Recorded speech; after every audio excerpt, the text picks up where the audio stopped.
राधे राधे, जय श्री कृष्णा। स्वागत है आप सभी का हमारे आत्मिक ज्ञान चैनल में। आज हम श्रीमद् भगवद गीता के 16वें अध्याय के महात्म्य का पाठ करेंगे।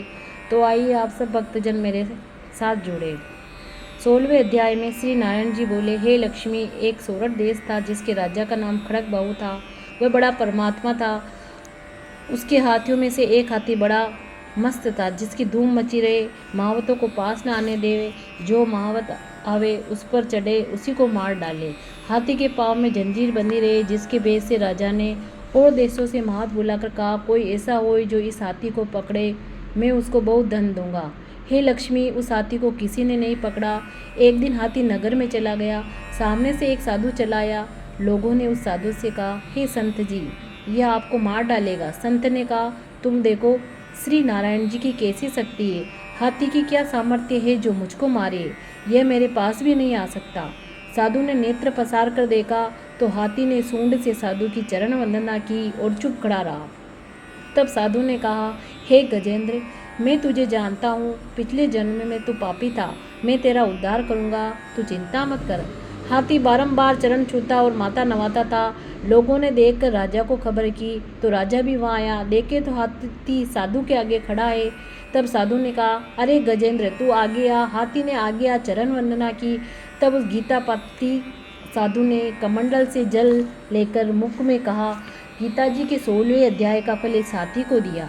इतना कह जल छिड़कते ही हाथी ने देह छोड़ देव देही पाई और विमान पर चढ़ बैकुंठ को गया। राजा ने संत को दंडवत प्रणाम की और कहा, हे संत जी, आपने कौन सा मंत्र कहा जिससे अदम दुखदायक को सदगति प्राप्त हुई। संत ने कहा, मैंने इसे गीता के 16वें अध्याय का फल दिया, जिसका मैं नित्य पाठ करता हूँ। राजा ने पूछा, यह हाथी पिछले जन्म में कौन था। संत ने कहा, हे राजन, यह पूर्व जन्म में एक अतीत बालक था। गुरु ने विद्या पढ़ाई, बड़ा पंडित हुआ। अच्छे अच्छे सत्संगी उसके दर्शन को आते। 12 वर्ष पीछे गुरुजी आए। वह अति नम्र थे। ये बड़ी समाज में बैठा था। मन में सोचा, अब इनके आदर को जाता हूँ तो मेरी शोभा घटेगी। ये सोचकर नेत्र बंद कर चुप हो गया।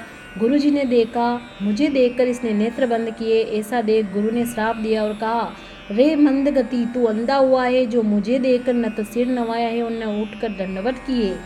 तूने अपनी प्रभुता का अभिमान किया है, सो हाथी का जन्म पाएगा। यह सुनकर वह बोला, हे गुरुजी, आपका वचन सत्य होगा, पर यह तो कहो कि मेरा उद्धार कब होगा। गुरुजी दयार्थ होकर बोले, जब कोई गीता के 16वें अध्याय के पाठ का फल संकल्प तुझे देगा, तब तेरा उद्धार होगा। यह सुनकर राजा ने भी पाठ सीखा और अपने पुत्र को राज्य देकर आप वन में जाकर तप करने लगा। 16वें अध्याय का पाठ नित्य किया करे। समय पाकर राजा भी मुक्ति को प्राप्त हुआ। 16वें अध्याय का महात्म्य समाप्त। जल्दी हम आपके सामने 17वां अध्याय लेकर आएंगे। उसके लिए आप हमारे चैनल को लाइक, शेयर और सब्सक्राइब करें। तब तक के लिए धन्यवाद।